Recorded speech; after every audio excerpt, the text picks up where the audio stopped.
काल रात्रीच आम्हाला हे कळलं की हे झाड कोसळलं आहे. मी संजय जाधव साहेब उद्यान विभागाचे ते अधिकाऱ्यांना मी फोन करून सांगितलं, तसं फायर ब्रिगेडला सांगितलं.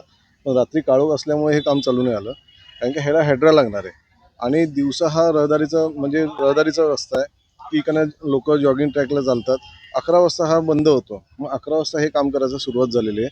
पण हे झाड सुदैवाने पाण्याच्या साईडला पडलं, पण ह्या बाजूला पडलं असतं तर त्याचं वेगळं हे चित्र समोर आलं असतं.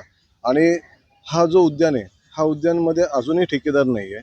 इकडे झाडाची हे देखील फार मोठा विस्तार झालेला आहे, त्याची देखील छाटणी होणं गरजेचं आहे, कारण का ह्याच्यामध्ये धोकादायक झाडं देखील पुष्कळ आहेत आणि बरेच लोक सकाळ संध्याकाळी इकडे चालत असतात.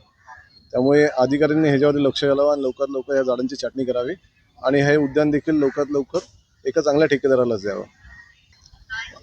विशेष म्हणजे शाळेतली मुलं असतील किंवा हे मुलं असतील, हा एक मधला रस्ता आहे, त्यांना योग्य पडतो. त्यामुळे इकडनं लहान मुलांचं रहदारी पुष्कळ असते आणि सुदैवाने हे झाड पाण्याच्या साईडला पडलंय. या बाजूला पडलं असतं तर वेगळं दृश्य झालं.